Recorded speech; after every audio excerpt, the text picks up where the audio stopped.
વૃક્ષાણ દેવ કી જય।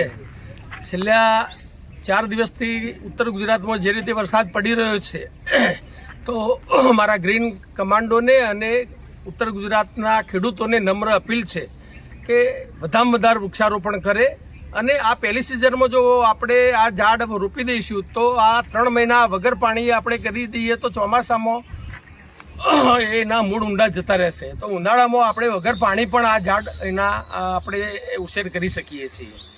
તો જેમ મહેસાણા જિલ્લો ગુજરાતમાં ગ્રીનરીમાં ખેડૂતોના કારણે પશુપાલન સાથે વૃક્ષપાલનના ભાગરૂપે પહેલો નંબર 2,87,00,000 ઝાડ નવા ઉછેર કરીને આવ્યો, એ રીતે બધા જ જિલ્લા ગુજરાતના આ રીતે ખેડૂતોને વન વિભાગ પ્રોત્સાહન આપે અને ઘેર બેઠો એમને ઝાડ પહોંચાડે તો મહેસાણાની જેમ બધા જ જિલ્લા લીલા કરી શકાય અને આ ગ્લોબલ વોર્મિંગના ચક્કરમાંથી આપણે દેશને આવનાર પેઢીને આપણે બચાવી શકીએ।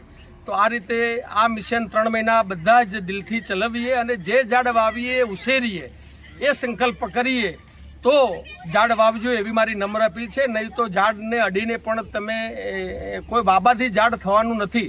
એવી બધા નગરપાલિકાઓને પણ વિનંતી છે કે જે ઝાડ વાવો એ 50 વર્ષ સુધી કાઢવા ના પડે।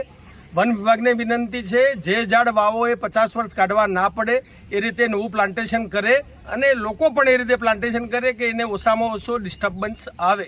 તો ફરીથી મારી નમ્ર અપીલ કમાન્ડોને અને ગુજરાતની પ્રજાને છે કે વધારેમાં વધારે આ વરસાદનો લાભ લઈએ અને પ્લાન્ટેશન કરીએ।